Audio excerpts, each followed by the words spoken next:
హే నచ్చేస్తుందే నచ్చేస్తుందే నీతో ఉండే ప్రతి క్షణమే. So hi guys, Siddhu Jonnalagadda latest movie తెలుసు కదా. ఈ సినిమా నుంచి ఫస్ట్ సింగిల్ సాంగ్ రిలీజ్ అయింది భయ్య. మల్లిక గాథ సాంగ్ నేమ్. ఇప్పుడు నేను పాడిన పాట అదే.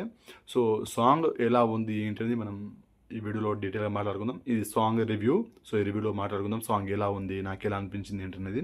ముందుగా వీడియోని లైక్ చేయండి, కొత్త ఛానల్ని సబ్స్క్రైబ్ చేసుకోండి. ఈ సాంగ్ గురించి మాట్లాడుకుంటే ఫస్ట్ ఒక విషయంలో అయితే ఫుల్ ఖుషి అయిన భయ్య. ఎందుకంటే మన రాశి ఖన్నా గారిని స్క్రీన్ పైన చూసి చాలా కాలమైంది, సినిమాలు చేసి చాలా కాలమైంది.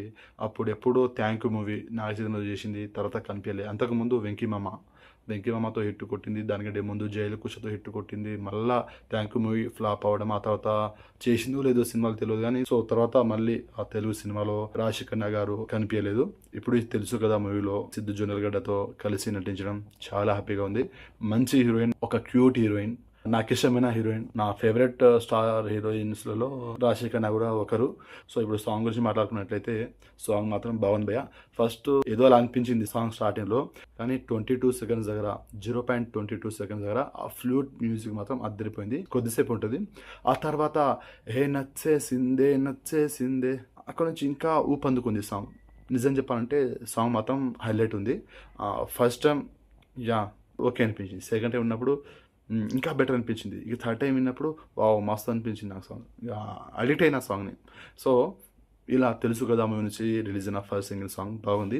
సిద్ధు జొన్నలగడ్డ, డీజే టిల్లు స్క్వేర్ రెండు back to back block buster. తర్వాత బొమ్మరిల్లు భాస్కర్ గారి డైరెక్షన్లో చేసిన మూవీ ఫ్లాప్ అవ్వడం, సో ఫ్యాన్స్ కొంచెం డిసప్పాయింట్ అయితే అయ్యారు. ఇప్పుడు తెలుసు కదా మూవీతో ఎలాగైనా హిట్ కొడతారనేసి హోప్ అయితే ఉంది. సో నేను నమ్ముతున్నాను ఈ మూవీతో పక్కా హిట్ కొడతారని.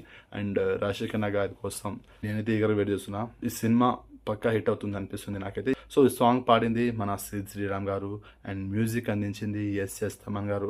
సో సాంగ్ మాత్రం బాగుంది. మీరు విన్నట్లయితే సాంగ్ మీకు ఎలా అనిపించింది అనేది డెఫినెట్గా కామెంట్ చేయండి. వీడియో నచ్చితే లైక్ చేయండి, షేర్ చేయండి, ఛానల్ని సబ్స్క్రైబ్ చేసుకోండి.